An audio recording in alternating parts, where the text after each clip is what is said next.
G'day guys, welcome back to another episode of Bordeaux Supercoach. Today we're doing the round 10 review, so let's get straight into it and see how I went this week. Much lower score this week of 21.35, which was top 27% for the round, after a pretty decent improvement last round, it seems that we have gone back to being rubbish, unfortunately, this week. Although I feel like this week was probably a lower scoring week overall. I feel like there was a lot of popular picks that went pretty bad. But yeah, 21.35 is just a shocking score for this time of the year, to be honest. Yeah, so look, it was definitely a lower scoring week across the board, I feel like. But yeah, it was a bad week by me. I still went up 2,000 spots in the ranks, so at least it's not getting worse. But yeah, look, I think probably time to start planning my 2027 team, to be honest. Yeah, it's definitely wraps for this season. But look, I'll play out the rest of the season, see if I can, you know, at least get like top 25%. But yeah, it's definitely wraps. Yeah, my team is just absolute rubbish, unfortunately. Let's get into the team. Um, I ended up changing up my trades a little bit because Nasai Wanganimura was said that he was going to be out for like 3 weeks. So I ended up keeping my Tanner Brun to McCluggage trade. But then I also traded out Naz and got in Archie Roberts because I feel like I needed to get him in because he'd been an absolute pig. And unfortunately, the week that I get him in, he drops his first score under 100 since round one. So that just pretty much sums up my luck for this season. I think he still had a decent amount of touches. How many touches did he have? Let's see. He had 30 touches, so just couldn't make the most of it this week, unfortunately. But I think he should still be fine in the long term. Like he's still got 30 touches, 100 fantasy, so hopefully it's just a down week. I mean, if 93 is a down week for him, then he should be fine. But yeah, it'd be pretty funny if he just starts doing rubbish now that he's in my team and just can't get 100 anymore. But who knows? Lockie Whitfield was terrible, but look, can't be too mad about it considering the fact that he's actually been pretty good in the sort of 5 to 6 weeks before this. But yeah, the Giants as a whole were just terrible. Lost to West Coast, so yeah, as a result, I think pretty much all the Giants players were rubbish. Sinclair was really good this week, so yeah, it's good to see him scoring well again. Might be because Nasai is not playing. I feel like that couldn't hurt him because even though Nasai's been playing a lot more midfield this season, I think he's still been dropping back to take kickouts every now and then. So now that he's out, Sinclair's done well the last couple of weeks. Yeah, 117, 139, so he's back to his best. Dan Houston was pretty bad this week. He was great in the first half though. I think he was on about 60 at half time, but then just faded out of the game in the second half. Let me just double check. Also, I was pretty disappointed we lost this. I mean, obviously, it was a pretty good performance to get within the goal with the Swans, but we were like 33 points up in the second quarter, and then, yeah, unfortunately, just slowly faded out of the game. Dan Houston. If I sort by this, yeah, he only scored 13 points in the second half, so yeah, he's just completely taken out of the game in that second half. Yeah, I don't know what to make of Collingwood this year, to be honest, because I mean, last week we got smacked by the Cats at home, or technically it was a Cats home game, but it was at the MCG. And then the week after, we almost beat the Swans, who are the best team in the comp, away. So, um, Yeah, I mean, we've got a pretty easy run over the next month, so let me just see who we've got. So I'm getting a bit sidetracked here. I know this is a super coach video, but I can't help but talk about Collingwood for a little bit. Um, in the next month, we've got West Coast, which is Pendle's record-breaking game. I'll be going to this game, so should be good. We've got the Doggies, who are just in absolute all sorts. So I think we should, if we play our best or close to it, if we play like we did against Sydney and Hawthorn, I think we should be able to knock off the Dogs. And then we've got Melbourne. This will actually be a tough game because Melbourne have actually been good this season. So these two will probably both be 50-50s, but I reckon we're capable of winning them if we play like we did against Sydney.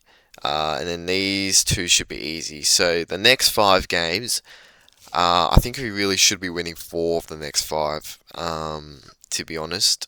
Potentially even all five of them, but I think at a bare minimum we should be winning four of these next five. Otherwise, I don't think we're going to be any chance of making the top six. Even as of right now, I don't think we're much of a chance to make the top six. But if we are to be any chance, I think we need to win at least four of these next five. Anyways, back to the Supercoach team. Yeah, Josh Worrell was not too bad this week, 99. So good to see him score a bit better than 80s. But yeah, this is still a bad trade in fake Primo. So look, in an ideal world, I'd be trading him out for an actual Primo when I finish my team. But to be honest, I don't think I'm going to have the trades and the cash gen to be able to do that. So yeah, it looks like I'm going to be stuck with Josh Roll. Josh Lindsay was really good, 96. So yeah, he's been an unbelievable rookie. I'm assuming his break even should still be pretty low. So yeah, he should be someone that I can hold potentially right through the mid-season buys, and hopefully be one of my last trade outs out of the rookies. Sarong was pretty good. Tom Blamires, it's probably time for him to go. Zach Butters, 138, had the VC on him. Was really happy with that. I know 138's on a massive captain score, especially when a bunch of people had bloody Grundy getting 200. Yeah, that's really hurting me. But yeah, I think it was pretty much the best score in my team other than Jack Sinclair. So it was good that I nailed my captain this week out of the options that I had in my team. Bont was pretty bad, but I think that's mainly because there was no English, which kind of hurts all the doggies' mids. Nick Dacos had an unbelievable first quarter, kicked two goals, but then as Collingwood faded out of the game, so did Dacos. So he continues his pretty lean run of form, unfortunately. Finn Callahan was terrible against West Coast, which was pretty surprising. I'm not sure if he got tagged or not. I didn't actually watch the game, but I wouldn't be surprised if he did. So, yeah, I don't know if he's actually a good trade in or not, to be honest, because, yeah, I don't know. Hopefully he comes good. Sam Walsh was pretty bad this week, 79. Yeah, he's honestly been a pretty bad starting pick in hindsight. 3 round average of 81, far out, but because like before the last 3 games, he was actually doing all right. Like he was averaging 106, but yeah, it's all fallen apart the last 3 weeks, unfortunately. So yeah, this is looking like a pretty bad starting pick, especially when I could have had like an LDU for 20k cheaper, and he's been averaging like 110 plus. McCluggage got tagged by Mullen and was absolutely useless.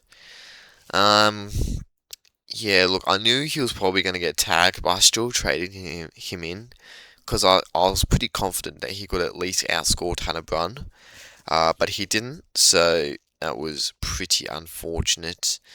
Murdoch, I don't know what happened here because he was on like 30 or 40 at 3/4 time, but then for some reason lost like 20 points, even though I don't really think he did anything that bad. I mean, he might have had a clanger or two, but I think he just got killed with scaling for some reason. But then he kicked a goal right at the end, but West Coast had already sealed it by that point, so I don't think he got many points for that. So I think he actually got scaled down by like 25 points or something ridiculous, which is just absolute rubbish. Yeah, look, 20 minus 25, which is just a joke. Like, I mean, look, a lot of people would have had him on field, so it is what it is. Larger starters, I don't know why the heck Brad Scott's not playing this guy. At least it allowed me to have a loophole, which was good. Otherwise, don't know, probably would have captained one of the Giants players, which would have ended pretty badly. But yeah, I don't know why the hell Brad Scott doesn't pick this bloke. Like, I know he's not the best. In fact, he's probably a pretty bad midfielder. But when in the like 2 or 3 games that he's played this year for Essendon, he's actually played quite well. And Essendon won like the first game that he played and almost beat Gold Coast in the second game he played.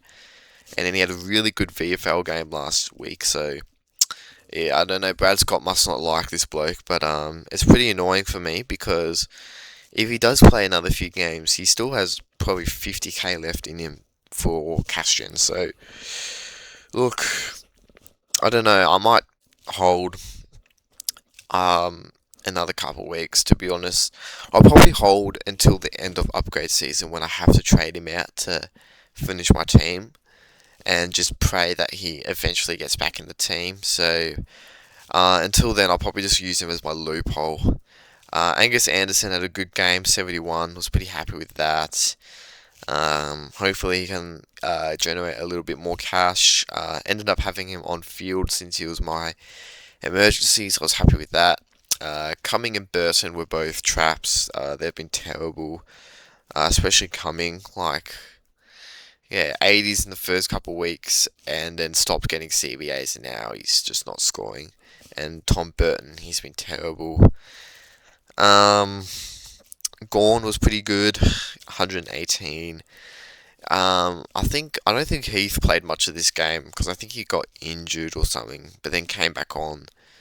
But I remember seeing him not really play. Max Heath, yeah, 25% time on ground, so I think he was injured or something like that, which was pretty good for Gawn. Didn't have a lot of hit outs, only had 18, but still scored 118, so he's still ticking along fine. Like, he's not going. I think he's the only player who hasn't gone under 100 yet. So, yeah, can't complain too much with Gawn. McAndrew was really good against Tristan Sherry. Yeah, I actually couldn't believe how well he did, especially in the first half. He was on like 80 at halftime, but then had a pretty quiet second half. But 103, yeah, a lot of people have traded him out in the last couple of weeks, so they'd be fuming. Yeah, he's up to 400k now, and should hopefully have some more cash left in him. Petrarca was quiet again. I think he's had a quiet few weeks, a couple of 90s in a row now. So, yeah, look, he's still been fine. Sheasel was terrible this week. He's been pretty quiet the last few rounds as well. Yeah, couple of low scores from him. Rankin was good this week. Some people thought he wouldn't do well because he might get tagged by like Finn O'Sullivan, but I think he had like 30 touches and a goal again, and scored 110. So yeah, he's been unbelievable in the midfield.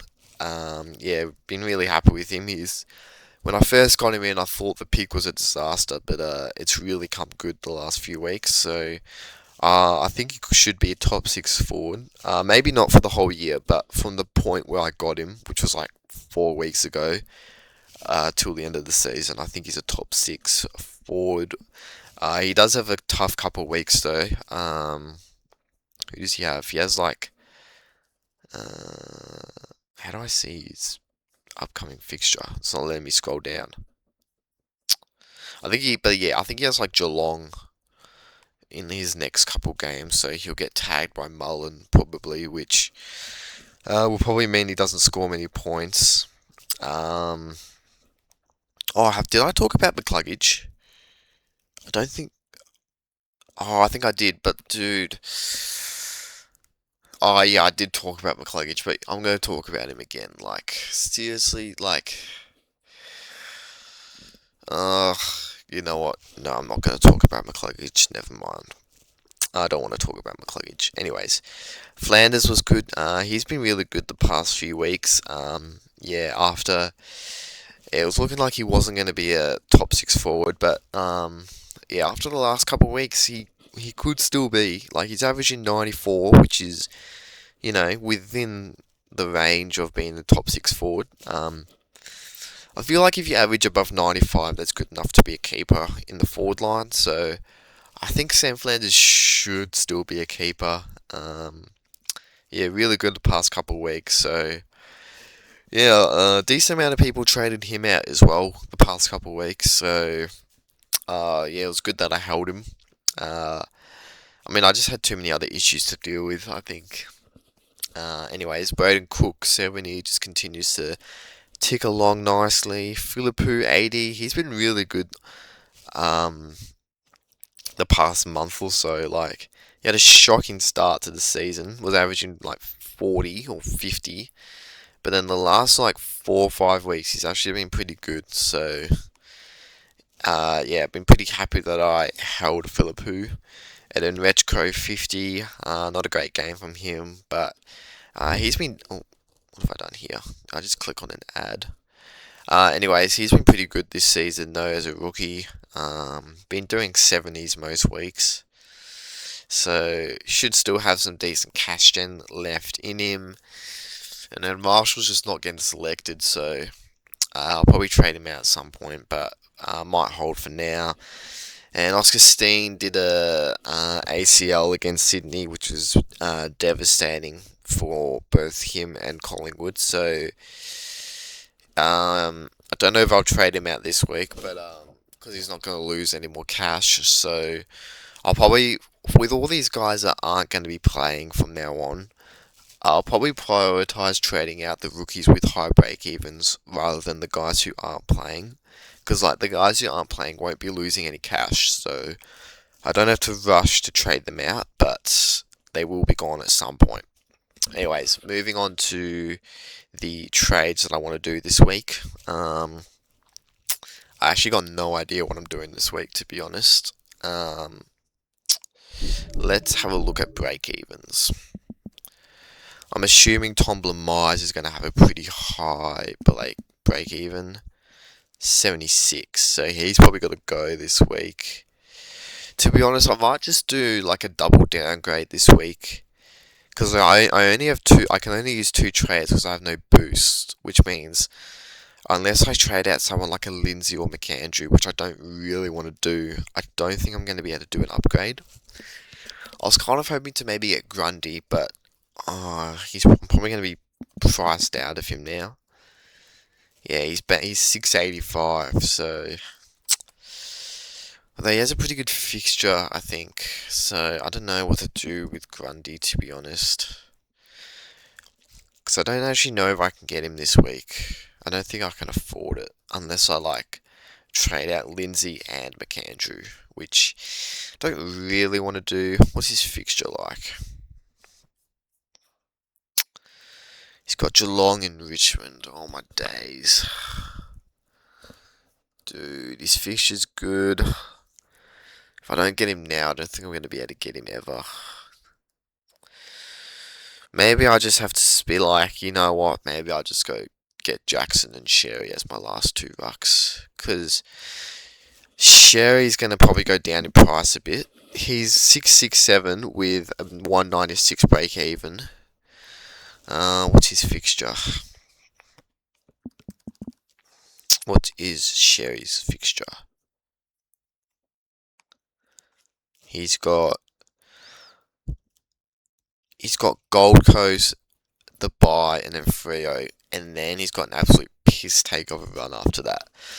So I think I might get Sherry after his bye. He should be like low 600s, hopefully. And then I can get him for this absolute piss take of a fixture here. He's got the easiest run after Gold Coast, his bye in Freo. He's got an absolute cakewalk to finish the season. So I might try get him around 13 or 14. Bodie Grundy, I don't know if I'm going to be able to get him. Um, Jackson, he's 639.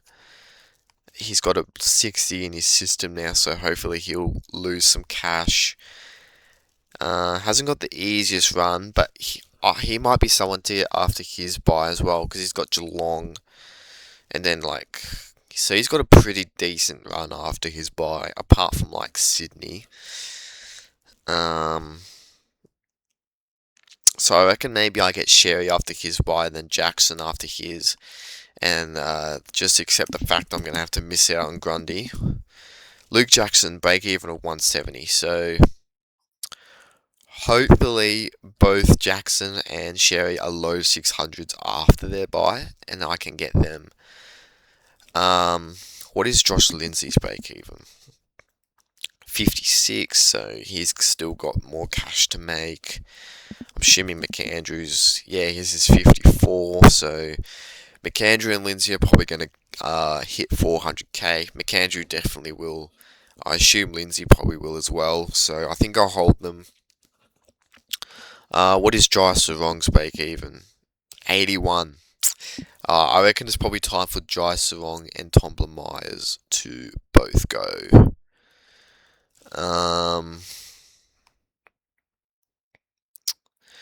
And now, who do I get in? Who has the lowest break even? Joyce. I think I don't even think he played this week, to be honest. I think I might get in Dirksen, just because he's 99k. I think it's probably getting to the point in the season where, some of your downgrade options are just going to be 99k loopholes. So I think I'll get Dirksen. He may or not play and make cash at some point, but he's probably just going to be a loophole. And then, did anyone play this week? Bodie Ryan.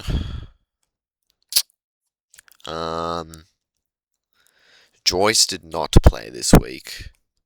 Is there anyone else? There's not really any other downgrade options, is there? Ison. Ison played pretty well this week, though I don't think I can get him because he's a midfielder, and he's not even going to be on the bubble this week anyway, so might have to skip for now. Charlie Edwards on the Crows. He could be an option. Do I go Edwards or Joyce? I think I might just go Joyce for now, but then I'll change my mind depending on out of Joyce, Edwards, and there's someone else. Who else is there? Joyce, Edwards, and then Bodie or something from the Hawks. I think whichever one of them is playing this week, I'll probably get. For now, actually, who's the Hawthorn guy? Bodie Ryan. Is he a defender? He is. Okay, I'll go Bodie Ryan and Dirksen. But if Bodie Ryan gets dropped this week and Joyce or Edwards is playing, I'll just swap it. This gives me 430k in the bank, which means next week I might be able to do a double upgrade. In fact, I should be able to do a double upgrade. Well, actually, maybe not, because if I want to get Sherry and Jackson after their buys, I'm probably going to have to save some cash. So maybe I'll just do a single upgrade next week. In terms of captains, Hawthorn, Adelaide, no one. Essendon, Richmond, I could vice Archie Roberts. I feel like he could go pretty big against Richmond. He's an absolute pig.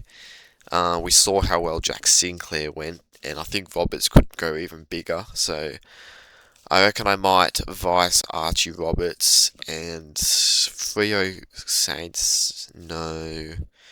North Gold Coast, no. Sydney, Geelong, no.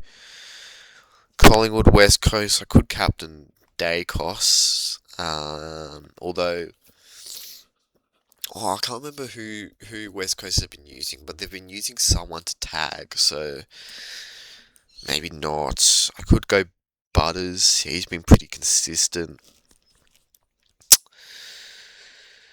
Um, yeah, to be honest, I might go Roberts into Butters. Um, I could use like Dirksen as a loophole, Marshall as a loophole, Steen as a loophole. So I've got loophole options. But yeah, I think we'll vice Archie Roberts, Cat, and then if Archie Roberts does well, then we'll obviously take his score.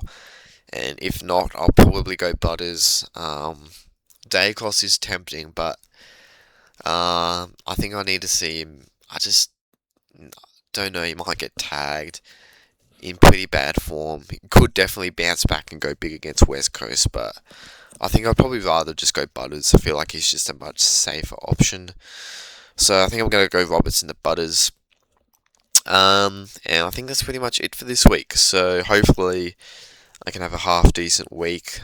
This is the last week of best 22 before the bye rounds, the mid-season buys. So we'll see how we go. Could easily have a shocking week. Probably will have another shocking week. So yeah, thanks for watching, and I will see you next week.